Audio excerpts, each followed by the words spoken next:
السلام علیکم ورحمۃ اللہ وبرکاتہ.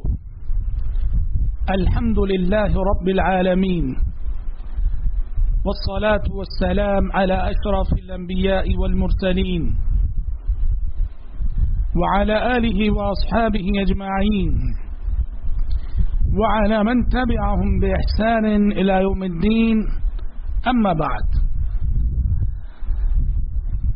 سامعین کرام، ہفتہ واری پروگرام کا ایک اور سلسلہ لے کر آج میں آپ کی خدمت میں پھر سے حاضر ہوا ہوں.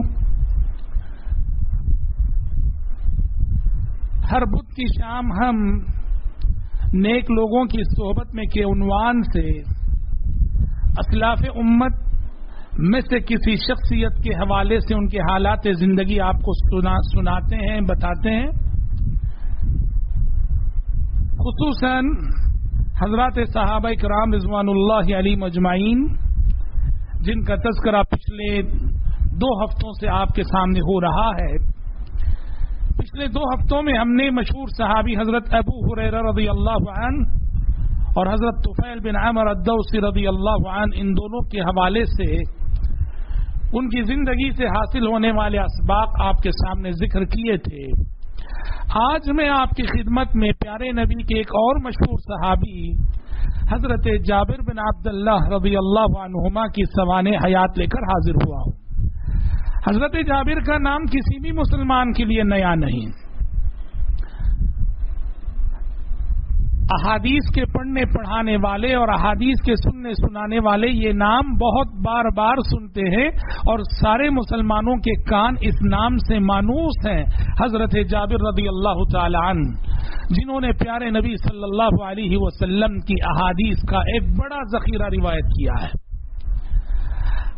حضرت عبداللہ بن عمرو بن حرام الانصاری رضی اللہ عنہ کے بیٹے تھے.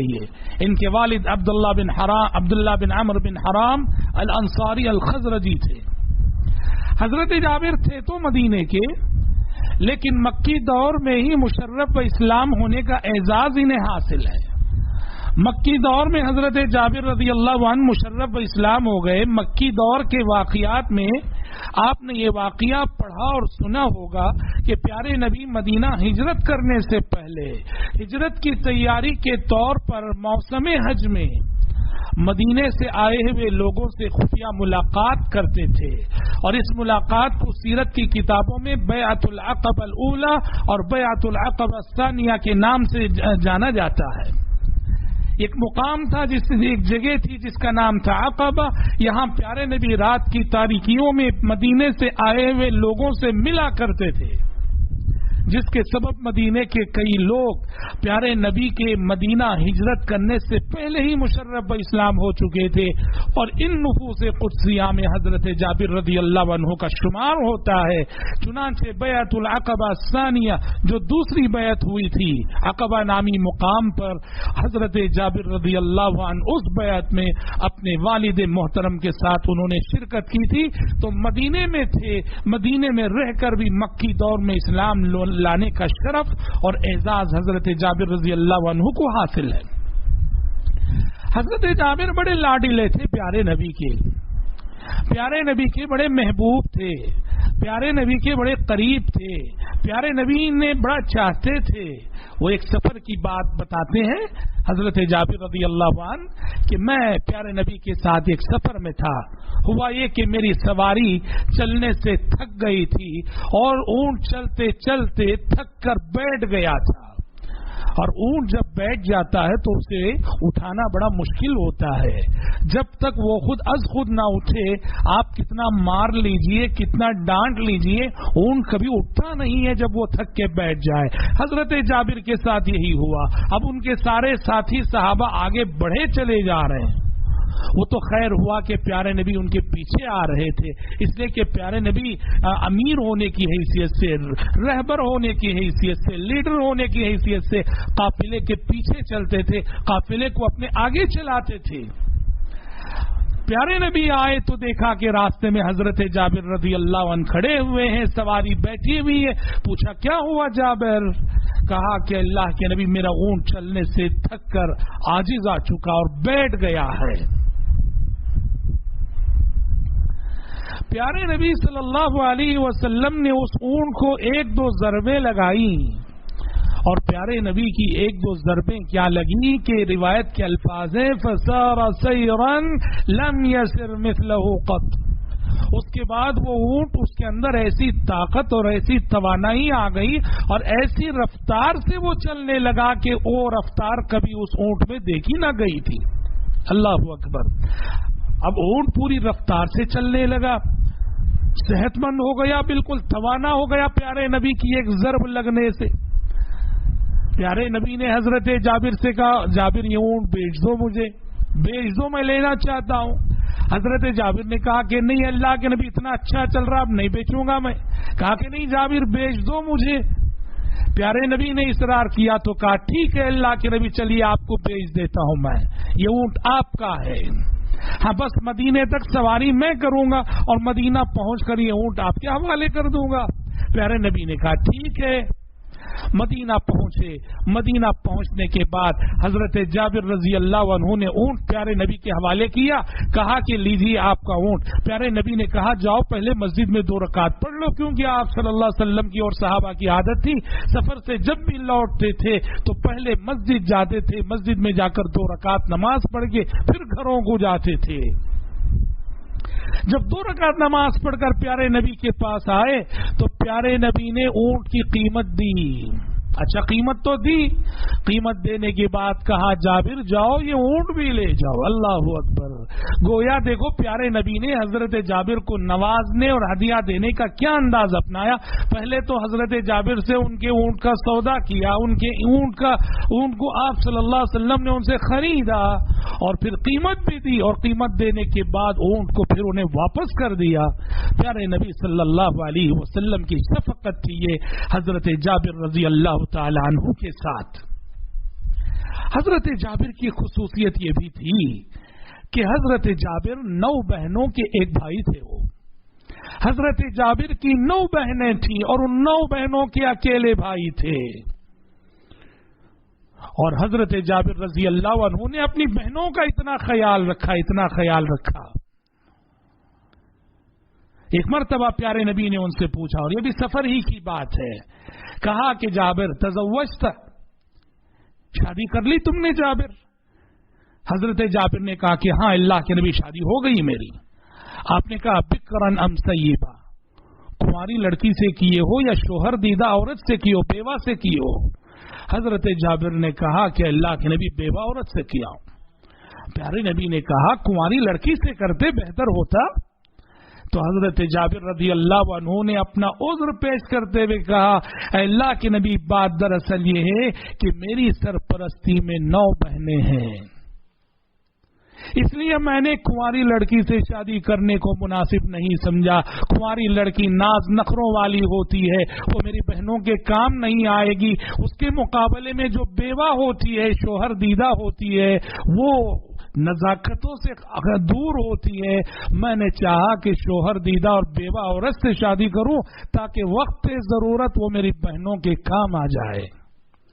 دیکھیے کہ یہ کیسے بھائی ہیں، اپنی بہنوں کے لیے کتنی بڑی قربانی انہوں نے دی کہ ایک کنواری لڑکی سے شادی کرنے کے بجائے بیوہ عورت سے انہوں نے شادی کی تاکہ وہ وقت ضرورت ان کی بہنوں کا بھی خیال رکھ لیا کرے۔ حضرت جابر کے جو والد تھے عبداللہ بن عمرو بن حرام الانصاری رضی اللہ عنہ، یہ خود اپنی جگہ ایک جلیل القدر صحابی، ایک بزرگ صحابی، غزوہ احد میں ان کی شہادت ہوئی تھی۔ حضرت جابر کہتے ہیں کل غزوہ شروع ہونے والا ہے، احد کی جنگ شروع ہونے والی ہے۔ میرے والد نے کہا کہ جابر تم غزوے میں شرکت نہیں کرو گے، منع کر دیا باپ نے۔ کیوں منع کر دیا؟ اس لیے کہ یہ خود شرکت کرنے جا رہے تھے، حضرت عبداللہ بن عمرو بن حرام الانصاری رضی اللہ عنہ، اور جابر سے کہا کہ دیکھو میں جنگ میں شرکت کے لیے جا رہا ہوں اور مجھے امید ہے کہ کل سب سے پہلے جام شہادت میں نوش کروں گا۔ یاد رہے میرے بعد تمہاری یہ جو 9 بہنیں ہیں، ان 9 بہنوں کا خیال رکھنا۔ جابر یہ وصیت کر گئے، اور حضرت جابر فرماتے ہیں کہ جیسے میرے والد نے فرمایا تھا ایک رات پہلے، ایک دن قبل، کہ جنگ شروع ہوگی تو لگتا ہے کہ سب سے پہلے میں جام شہادت نوش کروں گا. بالکل ویسے ہی ہوا کہ جب احد کا غزوہ شروع ہوا سب سے پہلے جام شہادت نوش کرنے والے وہ میرے والد محترم تھے. اللہ اکبر، کتنی بڑی بات ہے. یہی مطلب ہے اللہ تبارک و تعالیٰ کے اس فرمان کا، انا عند ظن عبدی بی، میرا بندہ میرے ساتھ جیسا گمان کرتا ہے میں اس کے ساتھ ویسا سلوک کرتا ہوں. حضرت جابر کے والد کوئی عالم الغیب نہیں تھے کہ کل صبح جو ہونے والا ہے وہ ایک رات پہلے بتا دیے تھے کہ کل شاید سب سے پہلے میں جام شہادت نوش کروں گا. تو وصیت کی کہ اپنی بہنوں کا خیال رکھنا، اور اسی وصیت کو حضرت جابر نے نبھایا تھا کہ بیوہ عورت سے انہوں نے شادی کی تھی. اور حضرت جابر رضی اللہ عنہ کہتے ہیں کہ میرے والد کی جب شہادت ہو گئی، غزوہ احد میں ایک کے قبر میں 2-2 3-3 شہداء کو دفن کیا گیا تھا. چنانچہ حضرت جابر کے والد عبداللہ بن عمر بن حرام الانصاری رضی اللہ عنہ کو ایک اور صحابی عمر بن جموح رضی اللہ عنہ کے ساتھ دفنایا گیا تھا. حضرت جابر کی خواہش تھی کہ میرے والد کو الگ سے دفنایا جائے. 6 مہینے بعد، تدفین کے 6 ماہ بعد، پیارے نبی سے انہوں نے اجازت لی کہ میں اپنی والد کو الگ قبر میں دفنانا چاہتا ہوں. تو پیارے نبی نے انہیں اجازت دی. قبر کھولی گئی، قبر کھودی گئی. فرماتے ہیں حضرت جابر رضی اللہ عنہ، غزوہ احد کو ہوئے 6 ماہ ہو چکے تھے. 6 مہینے بعد میں نے اپنے والد کی قبر کھولی تو لاش کو جیسی کی ویسی بالکل تازہ پایا. میں نے ایسے کہ جیسے سو رہے ہوں میرے والد. صرف کان کا کچھ حصہ متاثر ہوا تھا، باقی لاش 6 ماہ بعد بھی میرے والد کی جیسی کی ویسی بالکل تازہ رہی. کرامت تھی یہ حضرت جابر کے والد کی. حضرت جابر فرماتے ہیں کہ میرے والد کا جب انتقال ہوا تو میرے والد پہ قرض تھا. جب ان کی شہادت ہو گئی تو جن لوگوں کا قرض تھا وہ حضرت جابر رضی اللہ عنہ کو تنگ کرنے لگے اور قرض کا مطالبہ کرنے لگے. حضرت جابر فرماتے ہیں کہ میرے باغیچے میں اتنے پھل نہ تھے. تو حضرت جابر رضی اللہ عنہ فرماتے ہیں کہ میں نے پیارے نبی صلی اللہ علیہ وسلم سے درخواست کی، کہا کہ اللہ کے نبی آئیے اور ان لوگوں سے میرے والد کے حق میں اور میرے حق میں سفارش کر دیجئے کہ یہ ہمیں مہلت دے دیں، وقت دے دیں، ٹائم دے دیں. وہ اصل میں ایک یہودی تھا جس کا قرض حضرت جابر کے والد پہ تھا. تو پیارے نبی صلی اللہ علیہ وسلم نے اس یہودی سے درخواست کی کہ جابر کو مہلت دے دو، وقت دے دو. اس یہودی نے حضرت جابر رضی اللہ عنہ کو وقت دینے سے انکار کر دیا. جب اس نے انکار کر دیا تو پیارے نبی نے کہا کہ ایسا کرو کہ جو ان کے باغیچے کی پیداوار ہے جتنی ہے لے لو اور باقی معاف کر دو. اس لیے کہ ان کے باغیچے کی جو کھجوریں تھیں اتنی نہ تھیں کہ جس سے ان کا قرض ادا ہو پاتا. یہودی نے اس سے بھی انکار کیا. نہ وہ وقت دے رہا ہے، نہ وہ ٹائم دے رہا ہے، اور نہ ہی وہ جتنا موجود ہے اسے لے کر باقی معاف کرنے کے لیے تیار ہو رہا ہے. پیارے نبی صلی اللہ علیہ وسلم نے حضرت جابر کی پریشانی دیکھی تو کہا کہ جابر پریشان نہ ہونا. باغیچے میں گھوم کر پیارے نبی نے کچھ دعائیہ کلمات پڑھے، کچھ دعا پڑھی آپ نے باغیچے میں گھوم کر، اور دعا پڑھنے کے بعد حضرت جابر سے کہا کہ اب تمہارے باغیچے میں جو کھجوریں لگی ہیں نکالو، ناپتے جاؤ اور دیتے جاؤ. حضرت جابر رضی اللہ عنہ کہتے ہیں یہی کھجوریں جو پیارے نبی کی دعا سے قبل، پیارے نبی کی دعا سے پہلے ناکافی ہو رہی تھی، پیارے نبی کی دعا کے بعد ان میں اتنی برکت آئی کہ میں نے سارا کا سارا قرض ادا کر دیا اور اس کے باوجود کھجوریں بچی رہی. گویا ایک حیثیت سے ایک معجزہ اللہ تبارک و تعالیٰ نے دکھایا کہ پیارے نبی کی دعا کی بدولت حضرت جابر رضی اللہ عنہ کے باغیچے میں کھجور کی کثرت ہو گئی، کھجور کی بہتات ہو گئی، اور ناکافی کھجور کافی ہو کر باقی بچ بھی گئی. حضرت جابر فرماتے ہیں کہ ایک مرتبہ میں بیمار ہو گیا اور اتنا شدید بیمار ہوا کہ بے ہوش ہو گیا. پیارے نبی کو پتا چلا، پیارے نبی میری عیادت کے لیے تشریف لائے، آپ نے وضو کیا اور وضو کرنے کے بعد وضو کیا ہوا پانی حضرت جابر رضی اللہ عنہ کے چہرے پہ انڈیلا تو حضرت جابر رضی اللہ عنہ کو ہوش آ گئی۔ حضرت جابر کہتے ہیں تب میں نے پیارے نبی سے سوال کیا کہ اللہ کے نبی نہ میرے والدین ہیں نہ میری اولاد ہے، میری وراثت کا کیا ہوگا، کون میرا وارث ہوگا؟ اس وقت کہتے ہیں کہ کلالہ کی آیتیں نازل ہوئیں۔ کلالہ کیا ہے؟ کہ کوئی آدمی اس حال میں انتقال کرے، نہ اس کے ماں باپ ہیں نہ اس کی اولاد ہے، تو اس کے بھائی بہن وارث ہوتے ہیں، اس کو کلالہ کہا جاتا ہے۔ حضرت جابر کا سچویشن ایسے ہی تھا، تو کلالہ کی جو آیتیں قرآن مجید کے اندر موجود ہیں یہ گویا حضرت جابر رضی اللہ عنہ کے سوال پہ نازل ہوئی تھی۔ تو بہرحال ایک مثالی زندگی گزارنے کے بعد حدیث رسول کی خدمت کرتے ہوئے اور احادیث کا ایک بڑا ذخیرہ امت تک اور ہم تک پہنچانے کے بعد، اس لیے کہ واقعتاً حدیث کے لیے بڑی قربانیاں دی حضرت جابر نے۔ حدیث کی کتابوں میں آتا ہے صرف ایک حدیث کے لیے انہوں نے مدینے سے شام کا سفر کیا تھا، ایک حدیث کے لیے۔ جب انہیں پتا چلا تھا کہ شام میں حضرت عبداللہ بن انیس کے پاس ایک حدیث ہے، اس ایک حدیث کو پانے کے لیے مدینہ سے رخت سفر باندھا اور شام پہنچے۔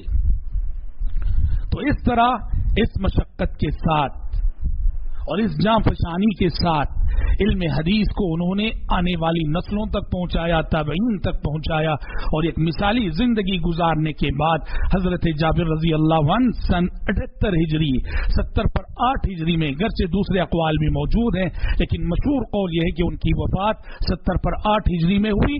90 پر 4 سال حضرت جابر رضی اللہ عنہ کی عمر تھی۔ بڑی مثالی زندگی گزاری، بڑے دروس اور سبق رکھتی ہے حضرت جابر رضی اللہ عنہ کی زندگی، اور خاص کر سب سے بڑا سبق جو ان کی زندگی میں نظر آتا ہے کہ بھائیوں کی بڑی ذمہ داری بنتی ہے اپنی بہنوں کے سلسلے میں، اپنی بہنوں کے لیے بھائیوں کو زندگی میں قربانی دینا چاہیے، جیسے قربانی کی حضرت جابر رضی اللہ عنہ نے دی تھی۔ اللہ رب العالمین سے دعا ہے کہ پروردگار عالم ہمیں حضرت جابر رضی اللہ عنہ اور پیارے نبی کے جو دوسرے دیگر صحابہ تھے ان کے نقش قدم پر چلنے کی توفیق عطا فرمائے، آمین ثم آمین۔ وآخر دعوانا الحمد للہ رب العالمین، والسلام علیکم ورحمۃ اللہ وبرکاتہ۔